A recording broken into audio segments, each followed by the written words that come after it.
Hello everyone and welcome to the HomeGirl Tuesdays at 10, but today is Wednesday.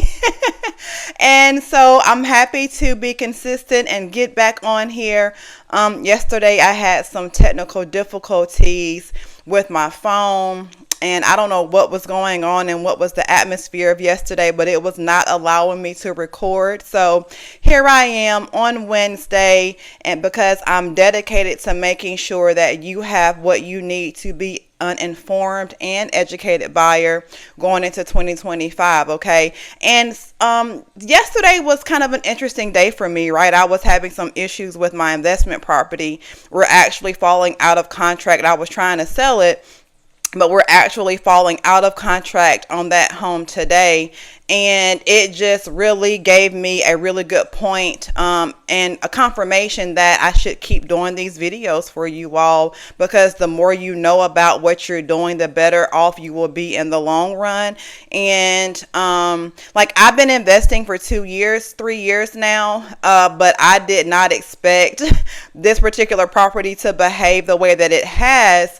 So I want to make sure that I'm being very transparent with you all, that I'm also learning, but on a different level when it comes to real estate. So I want to make sure that I'm showing up here for you all. So the more information that you have and the more information you can have access to for a resource, the better off your home buying experience will be. And also the better off you will be as a homeowner, because I want to bring you all the things home ownership. So we are starting off now just talking about the basics.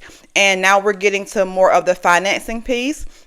Last week I discussed with you all I kind of debunked the myth of the 20%. Of course, it's great to have 20% down if you can. Not a lot of people can do that unless they're selling a property and using those proceeds to put down. But a lot of us, just straight off the gate, we do not have 20% down. So I just went over that. So today I want to discuss more about the down payment assistance programs. So if you're in South Carolina, if you're in North Carolina, then there are programs called SC Housing and NC Housing.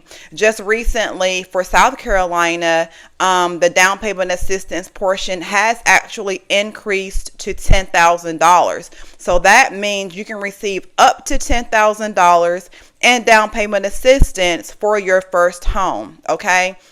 Now, the caveat to that is, for both programs, for North Carolina and South Carolina, and I'm only speaking for those two states because that's primarily where I work.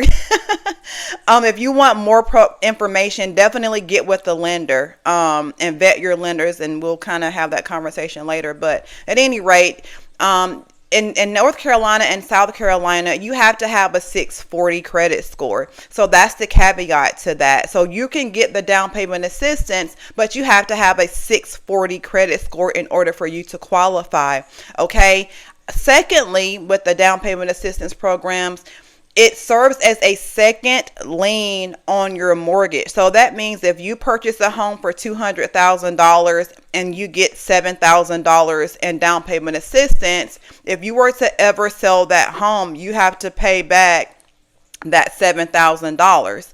But this is the good thing, right? It does not add on to your purchase price. So your purchase price does not increase to $207,000. It's just $200,000 with that $7,000 down payment assistance. So I suggest anybody use these programs, because it's not like you're coming out on the bad. It's not like it's going to affect your purchase price. Now, I don't want to get into the weeds of this, but there are some stipulations when it comes to down payment assistance. Like, some of them, you have to live in the house for 5 years, or you can't sell it within a certain amount of time. And if you do, then the total payment is due. So the down payment actually serves as a gap, a bridge to cover the gap if you don't have the funds to put down yourself. So again, you have to have a 640 credit score, and that's in North and South Carolina. You have to have a 640 credit score,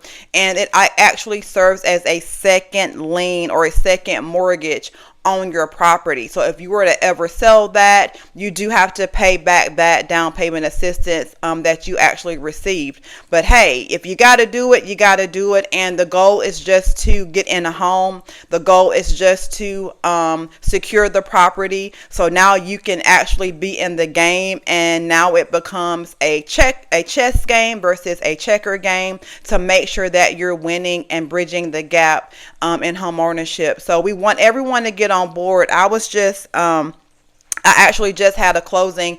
My listing had the buyer who actually used down payment assistance funding. So the process can be a little bit differently. I've actually worked with buyers who've used it as well. But once your loan gets approved with the lender, your original lender, then it also has to be sent to the down payment assistance program, or authority rather, and they also have to approve your file. So it's just an extra step into getting your loan approved and fully funded.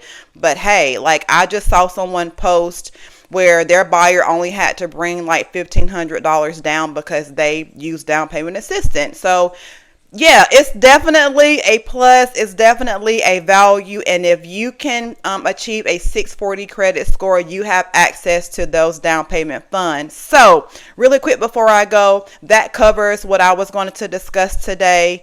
And I want to, again, make sure that you're educated and you know all the ins and outs as much as I can share with you, because I had a doozy on yesterday with my investment property, and I want to make sure that I'm doing my due diligence and informing and educating y'all. So if you have not already, please purchase the buyer's readiness assessment. It's only $1, and it just gives a monetary exchange, because studies show that when there's a monetary exchange, people are more prone to use it. But you want to use this, right? Because I kind of break down all the financing pieces of what it means to qualify for a mortgage. So if you are not ready yet to speak with a realtor or a lender, or you're just trying to figure out where you are with the home buying process and how ready you may be, this buyer assessment is for you. It has ways to calculate your down payment. It has ways to check out your credit score and all the things. So, and also has like a realtor sheet that you can complete and actually share with your realtor so that they can have a better idea. And you can also write your ideas down on paper as to what you're looking for in your home. So make sure you check that out. I do have the link in the comments to that buyer's readiness assessment. And guys, happy Wednesday. This is the Homegirl Tuesdays at 10 on a Wednesday, and I cannot wait to share more information with you all as this year moves forward. Have a super awesome day.